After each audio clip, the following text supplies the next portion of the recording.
Okay, in today's video we're just going to talk about using vintage or manual lenses on the Panasonic GH6. So one quite nice thing about the Micro Four Thirds mount is that there's quite a good variety of manual or vintage lenses that you can actually put onto this body. So you can get some quite inexpensive lenses that are really nice quality, but obviously you make the sacrifice of a lot of them, they're not going to have a lot of them will probably have manual aperture and obviously manual focus, but sometimes it can be a really great trade-off. So for example, this lens I've got on here, I'm not sure if you can see inside it, it's the Helios 442. So this is a 58mm lens, but we're on Micro Four Thirds, so we've got the crop factor there, so it's going to be a 116mm lens. And this is an f2.0 lens, and it's quite a popular one. You might have heard of like the Helios lenses. They've got quite a lot of sort of popularity and notoriety in photography and video as well, because they're the lenses that kind of produce like a swirly kind of bokeh effect or bokeh, or however you want to kind of pronounce that. I know everyone says it differently.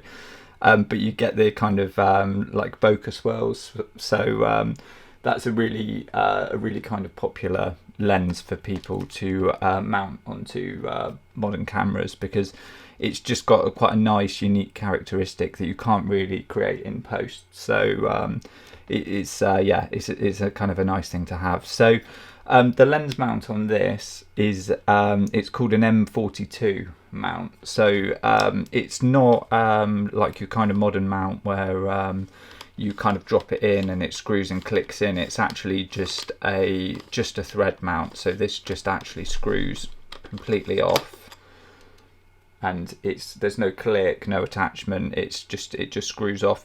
Some of them have a pin for aperture, but what you'll actually need, because like I say, this is an M42 mount, so, and obviously the camera is Micro Four Thirds, so what you'll need is something like this adapter, which does use the the clipping system on the camera. So this is a K&F Concept one. I'll link to it in the description. There's lots of different ones of these. It's essentially just a manual thread adapter that will take it from Micro Four Thirds to M42. So we just need to clip that one on, and then we drop our lens into the thread. I mean, I would usually do it the other way around, but just for the purposes of this. And then that's on there tight, and like I say, everything on this lens is manual. You can see I've got my aperture ring there, and you should just about be able to see it opening and closing. You'll find on some of the copies of these lenses that the one thing is, I've got quite a few copies of this lens, and what you'll find with some of them is that the aperture blades tend to get a little bit stuck, or they're too loose, and they sort of they can actually shift whilst you're doing things. So you've just got to look around for them. These lenses, they tend to come with I've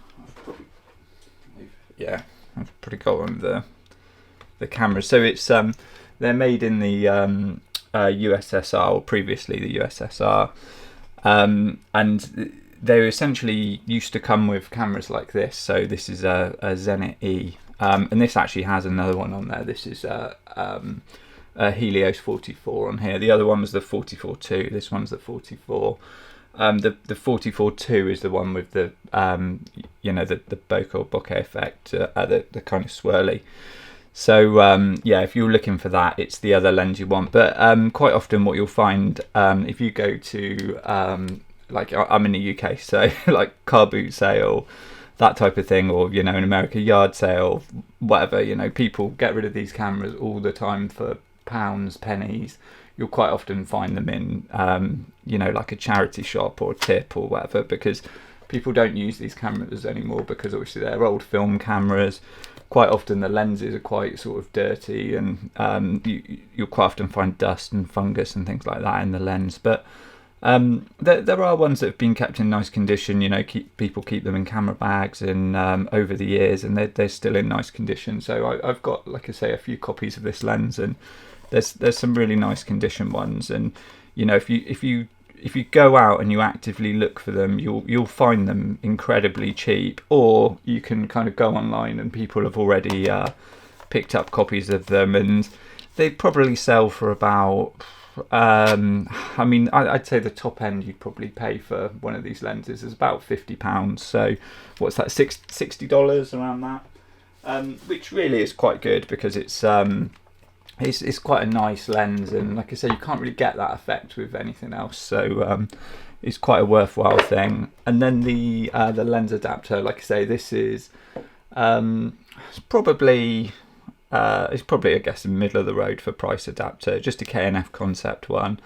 This costs about £20 or $25, and it's, you know, as you've seen, it's just all it's doing is adapting it. It's just a thread. There's no electronics there, because obviously there's no autofocus on this or anything else. So it's literally just serving that purpose. So if we switch the camera on, what we'll see, we get offered this information. So below the lens information is set to, and then you can see on here it says 58mm, and then it's actually got Helios 442. And that's not because the camera's recognised what lens is on there, it's because I've already set most of my manual lenses in the menu for this. So it gives you the option to either change the setting or not. So if you hit no, it's just going to go into the normal camera menus and you start shooting. Or if you hit yes, it will take you to here. And there's a few different sort of dials that do different things. The top dial scrolls a whole page. You can use the joystick to go up and down, or you can use the wheel to kind of go up and down through these. So you can see on that, I've got a few manual lenses. I've got a Camlan lens, which is 50mm, so I've got that set as one lens. I've got the 442, which is set to 58mm, and a 44M, which is also set to 58mm. I mean, they could share the same profile, to be honest. I've just put them in there as separate lenses. But yeah, I've got a couple of different ones, but I've not added them in yet. But usually what you'll find is there's some general presets in there. I forget what they are. I think they're 35, 50, 75. And then you've got 90 and 135 on there as well. And you can add your own ones further down as well. So if we wanted to make this a new one, we could do that, for example. We could go into, let's say, lens 4, because we haven't done anything on there. And if we just come into display, change settings, we can jump into that, go into edit. And then what we want to do, this is important that we do this. There's I'll link above to another video about image stabilization, but essentially this makes sure that the camera can stabilize correctly for the lens. So for this lens, like I say, it's a 58mm lens. So we need to make sure that that is correct in there. So it's 58mm, and then we press set. You can actually, what you need to do, there's a bit of confusion around this. It's a 2x crop on the camera, but you just use the actual lens. So let's say you're putting a 50mm manual lens on there. You put in 50mm, you wouldn't put in 100mm. The only time you would ever change that is if you used a focal reducer. So say, for example, I've got here like the Viltrox, or it could be the like Metabones or something like that. So that is a 0.71 focal reducer. So if we did use that on this lens, which I can do because I've got an EF mount point for it as well, so I could kind of make that work with the Viltrox and this lens. Then what I'd need to do is do the maths. So it would be 58mm times 0.71.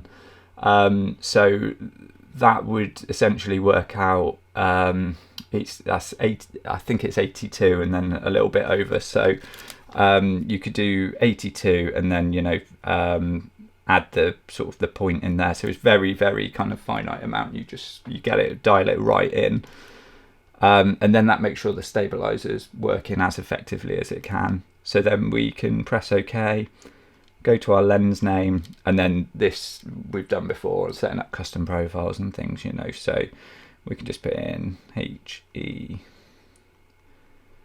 and I'll just write in Helios because you don't need to see me doing this. We could put a space and we'll just do new.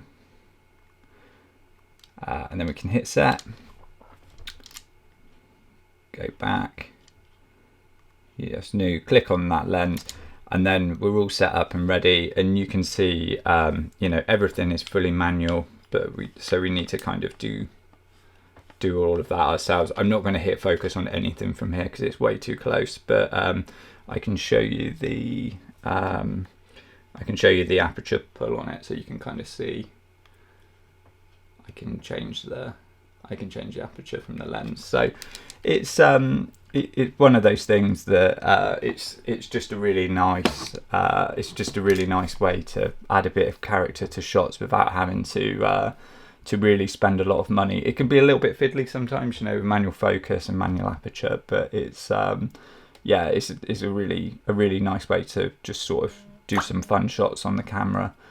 So yeah, hopefully that's helped. If you've got any questions, obviously just leave them in the comments. If you want to find out more about the Panasonic GH6, then check out the playlist on this channel. And if you want to see more, then please subscribe.